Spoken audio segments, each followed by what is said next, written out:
Popular Looksmaxxing influencer Clavicular has now been hit with a brand new lawsuit. He is being accused of having sex with an underage girl and later on injecting her with an unapproved drug. These bombshell new claims we are going to break down. We'll talk about the response, and we're going to do it all with Johnny Depp's attorney, Ben Chu. Welcome to Sidebar, presented by Law and Crime. I'm Jesse Weber. By the way, if you're presented by Law and Crime, I'm Jesse Weber. I love that Law and Crime introduction. But anyway, for those of y'all that might have been hiding under a rock for the last, I don't know, year or two, you might not know who Clavicular is. Now, Clavicular, he's a very popular streamer. I think he has accounts on Twitch, Kick, of course, IGX, TikTok, the whole nine, right? He does not have an account on YouTube, but pretty much everywhere else. Now, his thing is Looksmaxxing, where, he pretty much, it means you do whatever you got to do physically and mentally, whatever, to, look better than the next man to get more money and women. If you don't know what that definition is, I'll let Jesse tell you here. Let him tell you right now. The defendant, Peters, is widely known under his social media name of Clavicular. Peters has over 1 million social media followers as a result of his online promotion of Looksmaxxing, which is focused on improving the physical appearance of his online followers. According to Peters, Looksmaxxing allows someone to ascend from maybe slightly below average to above average through Looksmaxxing, so they can achieve the desired amount of wealth for a supermodel to date them. He has claimed that across society we should be advocating for looks. So you saw that, you heard that, right? The definition of Looksmaxxing. Now, Clavicular in this lawsuit is being accused of doing some very nefarious and nasty things to a young lady, okay, who happened to be not of legal age of consent, all right? So we're going to get into this whole thing. I'm going to get started right now. Before I do, if you haven't done so already, hit the like button. If you're new to the channel, hit the subscribe button and that notification bell if you want to further contribute to the channel. I implore you to hit the join button down below to become a member of the channel. Hype the video if you will, that'll be much appreciated. And hit the Cash App $sign Mr. Normie. So let's get into this affidavit, this lawsuit, and see what exactly did Clavicular do to this young influencer. So I'm going to do an overview of the lawsuit. We're going to break it down, and a little bit later on, I'm bringing on Johnny Depp's attorney, Ben Chu, to talk about it too. The strengths, the weaknesses, the damages, we'll get into it. So you have this lawsuit that was filed by Alexandra Vasilevna Mendoza, State Court, Miami, and it is against solely Clavicular, real name Braden Eric Peters. And right at the beginning, Mendoza claims that she was a minor under Florida law at the time that some of this allegedly happened, but says she's now 18 years old. Now, it's interesting because the complaint starts off by acknowledging Mendoza comes from a troubled background, that she took to social media at 16 to get sponsorships to support herself financially. So I guess it goes into this idea, which we'll get into, how much she was relying on this, maybe how much she was turning to Clavicular for help. Maybe why she continued to stay in touch with him. I think that's the narrative, but let's go through it. So they're already saying that she was 16 at the time that she met him. Enemy spotted. Oh boy, this is gonna get ugly. And she apparently, according to this, was referred to on social media as Allura or Allura Ziva. So you go to May 2025, and she alleges Clavicular pays her $1,000 to film videos. And again, allegedly 16 years old, claims that Clavicular wanted her to be the female face for Looksmaxxing, and that Clavicular allegedly helps her create videos and write scripts for her. But apparently, she hadn't met him yet in person. And she claims that's when he arranges for an Uber to bring her to Cape Cod, to Clavicular's parents' house. And she claims not only were Clavicular's mother and grandmother at the home, but with the mother fully aware, there were excessive amounts of alcohol that were served. And she claims Clavicular was under 21. Wait a minute. So at the time that they started working together, she hadn't even met him personally, but then he invites her over to his parents' house and somehow sets her up with alcohol and I guess other probably legal substances or whatever at his mother's house? This is weird, but okay. And she claims she was underage, okay? And she claims that when she goes to the house, she goes to his room, he supplies her with vodka, she's inebriated, and he has sex with her, and she wasn't able to consent. She alleges that when she wakes up, she finds Clavicular again having sex with her without her consent. She claims she's sent off in an Uber, doesn't see him for 6 months. Fast forward, November 2025. Whoa. Target acquired. So, man, all right. So you get her drunk at your mom's house. You do some bad things to her, which was she was not able to consent because she was intoxicated, right? And then you send her on her way. Again, wow, okay. Send her on her way, and then then he basically ghosts you for months. Yeah, that will definitely get you a charge. Yeah. That will definitely get you a charge and a lot of hate. She's out in Miami, and she claims she sees clavicular. He allegedly compliments her on how her looks have improved through Looksmaxxing. He allegedly invites her and her friends over to his place for a streaming session, says she's ascending, again, this slang term in the culture for improving appearance, that he could help her continue to gain a following online. In the car, she claims that clavicular and his friends snorted this white, powdery substance. She claims she refused to participate in this. And according to the complaint, they arrive at this place in Delray Beach. It's about an hour away, and I'm going to read the rest of this verbatim, okay? Quote, upon arriving at their destination, Peters attempted to kiss and seduce Mendoza. Mendoza rejected those overtures. Peters continued to tell Mendoza that he could help her with her online presence and took her into a bedroom where he began live streaming on the Kick.com platform.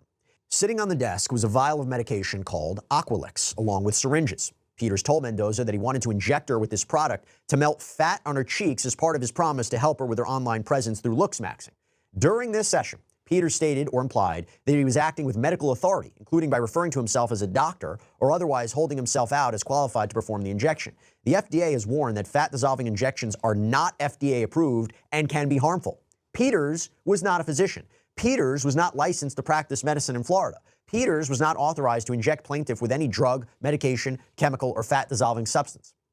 Peters never notified Mendoza that he was not authorized or licensed to perform injections. Plaintiff did not provide legally valid consent for Peters to inject her. Plaintiff's parent or legal guardian did not consent to Peters injecting plaintiff. Peters nevertheless prepared to inject plaintiff on camera during a live stream session that was streamed on the Kick.com platform. Peters then injected plaintiff multiple times in both cheeks with what he represented to be Aqualix.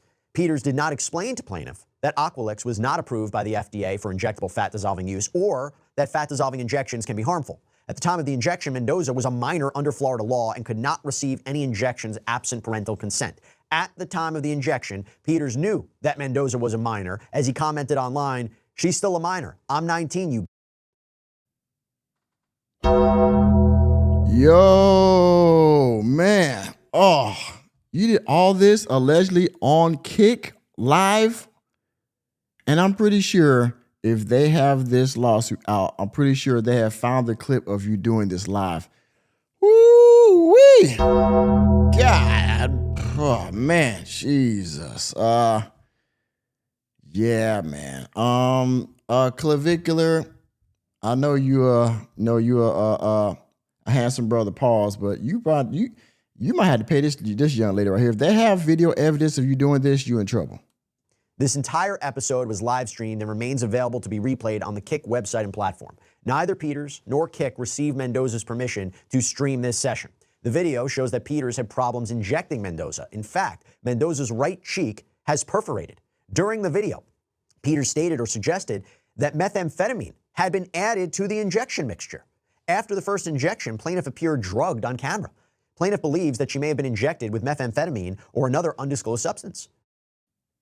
You injected this woman with maybe not aqua, whatever the heck this stuff was, but you might have actually injected her with freaking methamphetamine? Enemy spotted.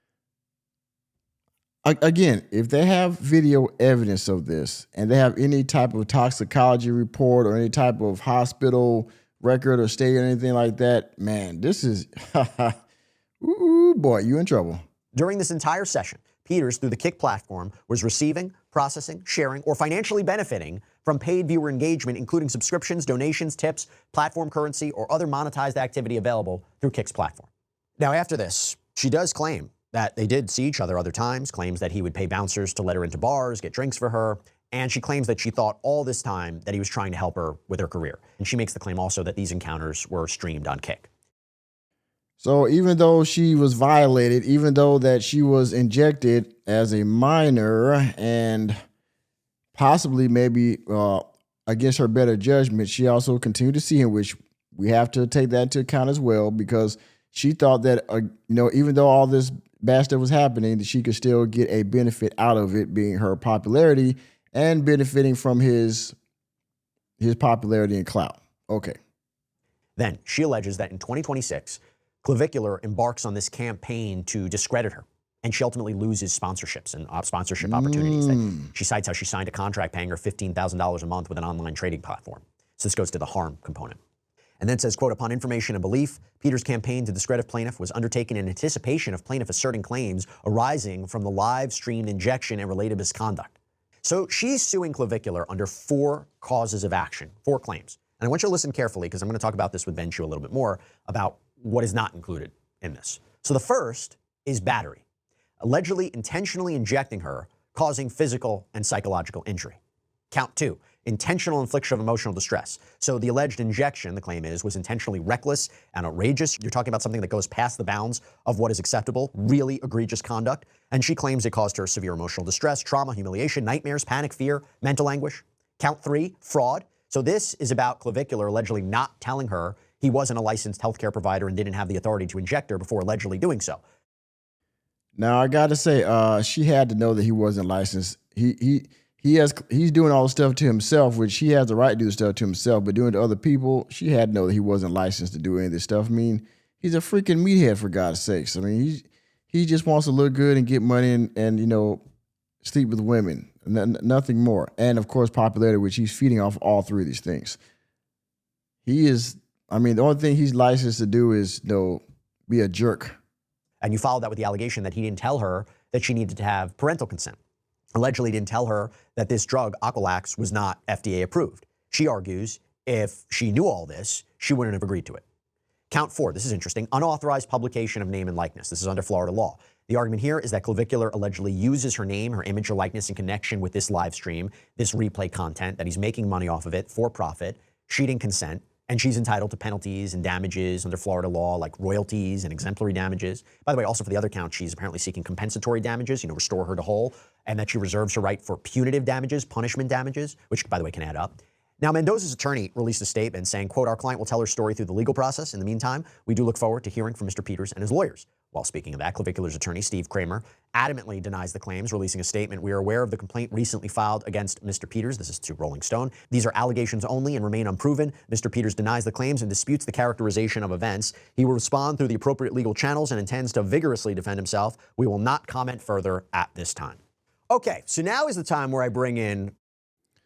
Okay, so y'all got to peek into the lawsuit and all the claims that's being made, all right? Now, I'm not going to go any further, but again, fair use to law and crime.